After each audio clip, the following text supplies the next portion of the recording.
কিছু টাইম আগে আপনাদেরকে এই টেকোমিটারের বিষয়ে ভিডিওর মধ্যে বলেছিলাম কি এই টেকোমিটারকে কিভাবে ইউজ করা হয় আর কিভাবে কোনো মোটর বা কোনো শাফটের যেই জিনিস ঘুরছে ওর আরপিএম চেক করা হয়। তো আপনাকে প্র্যাকটিক্যাল একটা আমাদের এখানে শাফট ঘুরছে এই শাফটের যে আরপিএম হয় ওই আরপিএম চেক করে দেখাবো, আর তার সাথে এটাও দেখাবো কি আমাদের এই টেকোমিটার ঠিক কাজ করছে কিনা, ঠিক আরপিএম কাউন্ট করছে কিনা।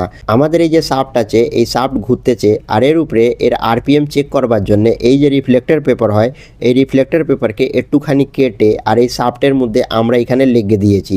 লেগে দেওয়ার পরে যেইখানে রিফ্লেক্টর পেপার লাগানো হয়েছিল ওইখানে আমাদের এই যে টেকোমিটার আছে এই টেকোমিটারের মধ্যে যে লেজার লাইট হয় ওই লেজার লাইটকে এর উপরে আমরা মেরে দেখছি। তো আমাদের এইখানে আরপিএম শো হচ্ছে। যখনই আপনি আরপিএম চেক করবেন তো প্রপারভাবে যেইখানে আপনি রিফ্লেক্টর পেপার লেগেছেন 1 ফুট বা 18-20 ইঞ্চি গ্যাপ রাখবেন, বীজখানে গ্যাপ রেখে আর এই টেকোমিটার ওই রিফ্লেক্টর পেপারের উপরে মারবেন। যেই আরপিএম এর মধ্যে কোনো মোটর বা শাফট বা মেশিন ঘুরছে ওইখানে আপনাকে এই টেকোমিটারের মধ্যে আপনি দেখতে পাবেন। যেমন আপনি এইখানে দেখছেন কি আমার এই টেকোমিটারের মধ্যে নানা রকমের রিডিং শো হচ্ছে, কিন্তু এই পারফেক্ট রিডিং এবার শো হচ্ছে। আমার এই শাফট যে ঘুরছে এটা 998 999 এর আরপিএম এইখানে শো হচ্ছে।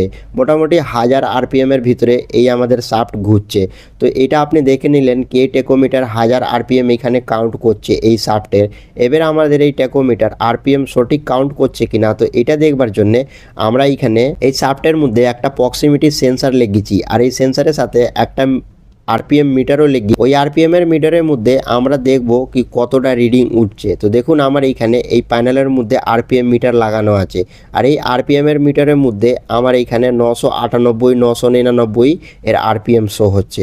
তো এইভাবে আপনি টেকোমিটারকেও ভালোভাবে ইউজ করতে পারবেন আর টেকোমিটার প্রপার রিডিং দিচ্ছে কিনা এটাও আপনি খুব সহজভাবে চেক করতে পারবেন। তো আশা করব আমার এই ভিডিও আপনাদের খুব ভালো লেগেছে। তাহলে আরও এরকম ভিডিও দেখবার জন্য আমার চ্যানেল সাবস্ক্রাইব এন্ড ফলো নিশ্চয়ই করুন আর আমার সাথে জুড়ে থাকুন।